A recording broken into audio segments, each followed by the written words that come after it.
evening, everyone. Here to present the facilities operation maintenance budget for 2019-2020. Just go over a couple of utility and some of the things that drive our budget. A couple of different ways, things that have more larger ticket items. So we get our electric through NYPA.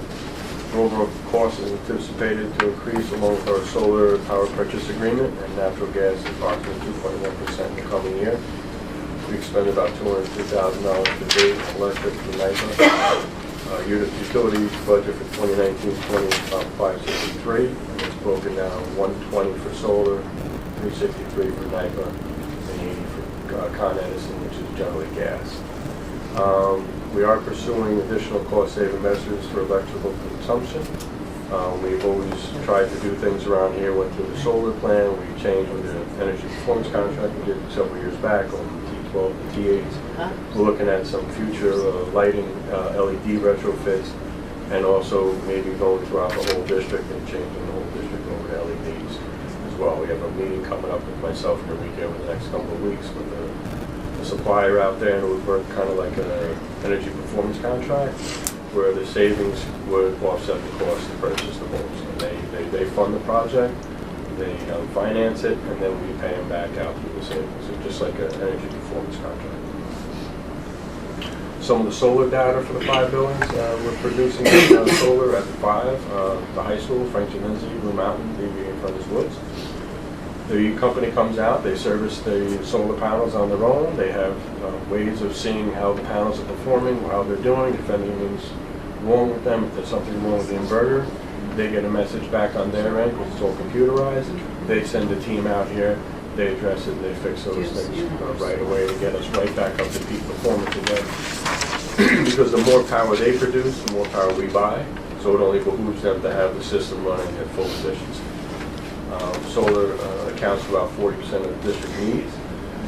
Solar works. We have a good day, nice bright sunny day. We produce a lot of solar power. We have an overcast day or gloomy, not producing as much solar, but we hope for those sunny days. We produced about 2,500 megawatts per hour since inception, 2016. So the system became fully up and running, 100%. We've been reducing our carbon dioxide footprint, stabilizing our electric bill through the use of solar. Because we have a fixed cost per year and it increases at a set amount that was in our contract with it's actually Sun Edison, but now it's Terraform. So that's fixed. We know what that's going to be. So when we do our budgeting, we can know where we're going. Right now, we're paying about 13.8 cents per watt hour, as opposed to about 15.8, which is the average cost that we pay for NYPA. NYPA fluctuates a little bit more. It's been as high as I've seen go for 22 cents, and then it dropped down to a little bit below the 15. So, it goes back and forth depending on what's transpiring, gas costs, et cetera, that they're driving the costs for them. And they pass that along to us. That NYPA rate is really low, Yes. 15.8, Yes. like compared to what everyone else pays. Oh, yeah. That is incredibly low. So even before, Because we're in a consortium with NYPA, so there's a bunch of school districts that buy their power through NYPA, so they can hedge and they can do different things based on their demand, so they can drive that cost down lower for us as well. It's a great consortium for us to be in, and when you state that price, a lot of these people that are like scratch their heads. and that's for delivery and supply. Yeah, the whole thing. Wow, that's great. Proceeding on, fuel oil, the cost per gallon of oil has decreased since last winter. Last year was approximately $2.25 a gallon this time of year. Right now the average is about $2.05. But we have done some fuel saving measures over the years. Energy performance contracts, logistics, weatherization, changing out doors, making it more energy efficient, running the high school boilers on natural gas instead of oil. And the high school has the ability to run on dual fuel. All the buildings have the ability to run on dual fuel, but they just don't have dual fuel. Like Blue Mountain and Furnace Woods, there's no gas that can be supplied to them, even though they bought gas now through there. So Furnace Woods is a potential candidate if we ever wanted to bring gas, but it'd probably be pretty costly to bring gas into that building. So the high school, depending on where gas prices go, if it's spiking, I can turn those boilers over, and I usually keep a full supply of oil in there, and I can throw them on the oil for a couple of weeks while that price spikes until it drops back down again. So we can play around with that a little bit. And then another thing we usually do with oil, depending on the price costs whatever, what's transpiring in the market. We see a dip down at the end of the year. We have more money in the oil. We'll top off those tanks, ride through, for the following year, just really get the ground running, lower price for it. Propane, decreasing cost from last year at this time. The propane runs our pilots for our boilers, and it also does the kitchens for the stoves and the ovens and things like that. So figure that to remain the same in the coming year. Natural gas, Con Edison, gas use is about the same from last year. Pricing is slightly higher than last year, and we think it's going to increase maybe next year. So here are some of the budget numbers. Our instructional salaries, we expect that to increase about $99,000 or a 3.88% increase. The contractual is 2% increase, but myself and Enrique, when we sat down, we were going over the budget.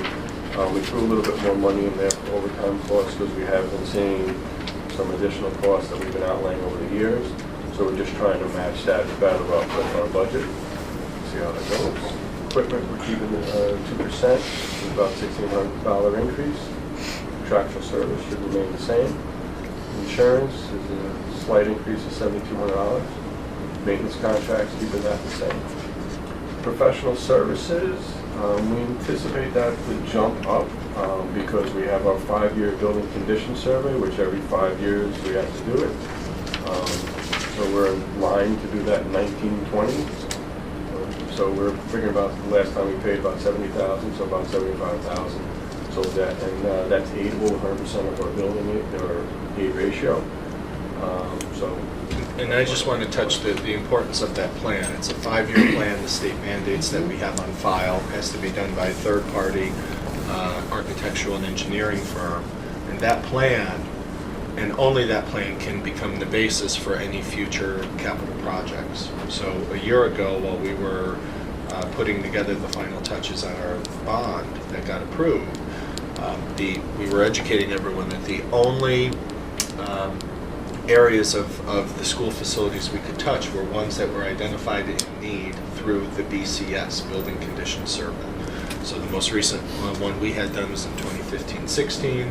We want to get back on that 5-year cycle next year, and that document will be a jumping off point to any future capital project. So it's important that we do it, and it's costly, but it's an investment in facilities in terms of the independent And we have review. to, by law. Yeah, it's mandated. It's mandated. You don't get a waiver since we're doing the capital projects, we'll be changing some. It's going to be a rolling 5-year plan. They use that when they review your plans and specifications. They want to see that you're addressing some of those needs that were identified in the BCS. So like if you decide to put in some sort of big, arena or something like that, they're like, okay, so what you're spending $20 million here, but you're not addressing all these other safety issues that you have here. And they're like, well, we want to put this in. It's like, unless you do those, you can't do that. So they use it as kind of like a checks and balance to make sure you're doing the right thing by the district and not just frivolously spending taxpayer dollars. It's one of the better bureaucracies of the state ed department. But didn't some of the things that went into our capital project actually come out of? Correct. the- Most of them, all most of Yeah. them. Right. Yep. Well, the safety. Yeah, so what will happen is if we approve this and we bring this team through, let's just say in 12 months, that report will look different than our most recent one because we have made improvements, whether they were out of our pocket or through the capital project. So the report always changes. It's always fluid because we're constantly making upgrades, whether it's through a bond or just through Anthony and his team's work. Materials and supplies, looking for a slight increase in that as well.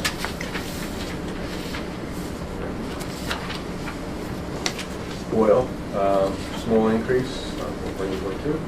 Electric and gas, 2% increase. Water about the same. Telephone, slight increase. Gas propane the same.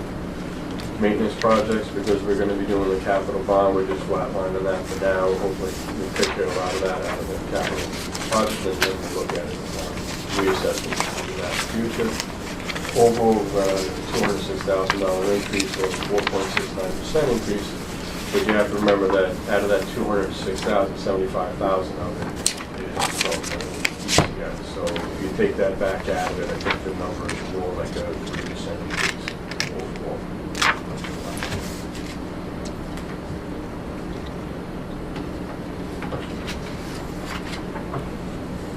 Straightforward. Anybody have questions? Oh, you're doing well, we're doing well. Well, thank